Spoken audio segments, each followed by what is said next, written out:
विरोधकांकडून narrative set केला गेला असं आरोप आपल्याकडनं केला जातो, त्यामुळे पराभवाला सामोरं जावं लागलं. नगर जिल्ह्यामध्ये आता विधानसभेला काय परिस्थिती राहील आणि कशा विशिष्ट जागा निवडून येतील असं विश्वास आहे? जो नॅरेटिव्ह नकारात्मक पद्धतीने सेट झाला होता लोकसभेला, अनेक त्याला कनोरे आहेत. एकदा सविस्तर मी त्याबद्दल बोलेल, परंतु गेले 2 वर्ष काँग्रेस पक्ष आणि त्या विषयामध्ये काम करत होतं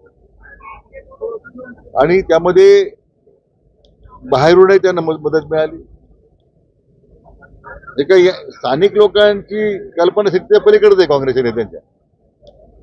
काही म्हणजे मला वाटतं ही कॉन्स्पिरसी गेले 1.5 वर्ष सुरू होती आणि मग मला वाटतं निवडणुकीच्या काळामध्ये त्या नॅरेटिव्ह सेट करण्यामध्ये त्यांना मदत झाली, लोकांची दिशाभूल करण्यामध्ये मदत झाली, बुद्धिभेद सामान्य जनतेचा बुद्धिभेद करण्यामध्ये त्यांना यश आलं.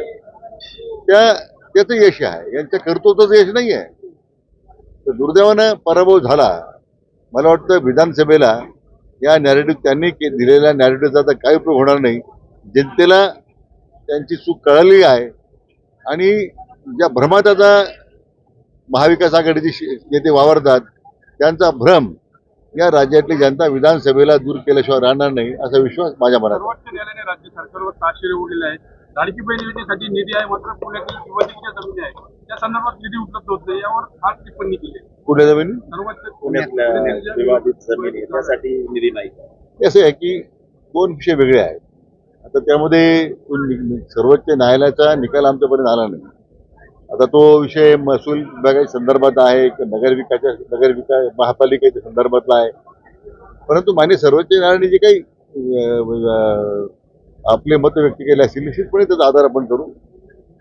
परंतु मुख्यमंत्री माझी लाडकी बहीण आणि त्या विरोधकांनी ती सुद्धा बदनाम करण्याचा प्रयत्न केला, सुरूच होऊ नये म्हणून प्रयत्न केला.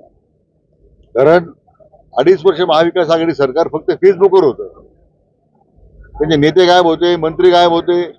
आता जर आम्ही 19 तारखेला ज्यावेळी रक्षाबंधन आहे त्यावेळी राज्यातल्या आमच्या सगळ्या लाडक्या बहिणींच्या खात्यामध्ये पहिले हप्ते जमा होणार आहे. मला वाटतं प्रत्यक्ष कृतीने आम्ही त्यांना होतं देणार आहोत. श्रीरामपूर विधानसभेसाठी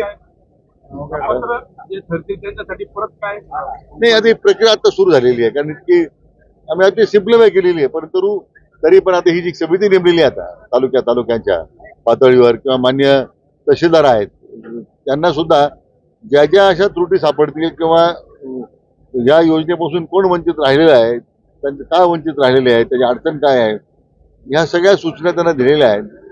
कोणी लाभार्थी या योजनेपासून वंचित राहणार नाही अशा स्पष्ट सूचना राज्य सरकारनं अधिकाऱ्यांना दिलेल्या आहेत. श्रीरामपूर विधानसभेसाठी शिंदेगड देखील आग्रही आहेत, भाजप देखील या जागेसाठी मागणी करणार नाही. आता शेवटी महायुतीला जागा आहे. महायुतीच्या जागा वाटपामध्ये आता आमचे नेते मंडळी निर्णय करतील. अनेक जण इच्छुक आहेत.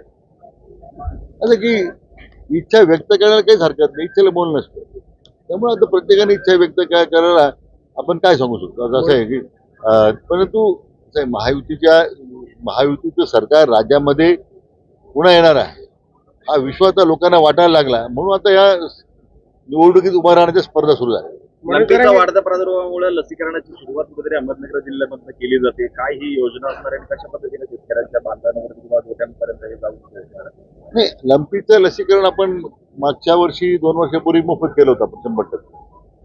आता महसूल 15 आता पशुसंवर्धन 15 मी यासाठी साजरा करतोय की शेतकऱ्या बांधावर जाणं, गोठ्यात जाणं, पशुधनाचे आजार असतील त्याचं निदान करणं, औषधोपचार करणं, अशा पद्धतीने जर मग आवश्यकता असेल तर लसीकरण करावं लागलं तर ते सुद्धा 100% शासन खर्च करणार आहे. शेतकऱ्याला कुठल्या प्रकारची कोशिश त्याच्यामध्ये येणार नाही. मनोज जरांगे पाटलांनी असं म्हणलंय की ईडब्ल्यूएसचं जे आरक्षण गेलं ते त्यासाठी फडणवीस जबाबदार आहेत आणि आता फडणवीस जे आहेत ते मराठा संघटनांमध्ये फूट पाडण्याचं नाही. मला वाटतं शेवटी जरांगे पाटलांना माझं एवढं आव्हान आहे की मराठा आरक्षणासंदर्भात आपण लक्ष केंद्रित करा. विनाकारण फडणवीस साहेबांवर टीका करायची. त्यांनी खरं म्हणजे मागचा इतिहास समजून घेतला पाहिजे की मागच्या सरकारमध्ये ते मुख्यमंत्री असताना सर्वोच्च न्यायालयापर्यंत आरक्षण टिकवलं. आमचं म्हणणं तेच आहे ना की ज्यांनी काम केलंय त्याला श्रेय द्या ना तुम्ही. काही त्रुटी राहिल्या असतील तर त्या संदर्भात राज्य सरकार म्हणून आम्ही पुढाकार घ्यायला तयार आहोत. जो माननीय मुख्यमंत्री एकनाथ शिंदे साहेबांनी आता पुढाकार घेतलेलाच आहे. पण असे टीका करून आरक्षण मिळणार नाही. आपण सकारात्मक भूमिका घेतली पाहिजे. म्हणून मी म्हटलं की राज्याचे अनेक वर्ष सत्तेत राहिलेले माननीय शरद पवार साहेब 4 वेळा मुख्यमंत्री राहिले. काँग्रेसमधले बडे बडे नेते आज त्यांनी सत्ता भोगलेली आहे. आज ते एक शब्द बोलायला तयार नाही. मला वाटतं एक गोलमेल परिषद घ्यावी जरंगे साहेबांनी, तर ते सगळे बोलवावेत. काँग्रेसचे बोलघेवडे बोलवावेत, उबाटाचे जे स्वयंघोषित नेते त्यांना बोलवावेत. बोला त्यांना. आमची भूमिका स्पष्ट आहे महायुतीची. पण महाविकास आघाडीची भूमिका जाणण्यासाठी गोलमेल परिषद बोलावं जरंगे पाटलांनी. त्यांना दूध का दूध पाणी का पाणी कळेल. सत्य काय आहे हे त्यांना समजेल. म्हणून मला तुमच्याला विनंती आहे, आंदोलन करण्यात आधी प्रत्येकाला आहे, पण आंदोलनाच्या आडून कृपया फडणवीस साहेबांच्यावर टीका करण्याचं थांबवा. त्यांची भूमिका प्रामाणिक होती, आजही आहे, कालही होती, आजही ती उद्या सुद्धा आहे.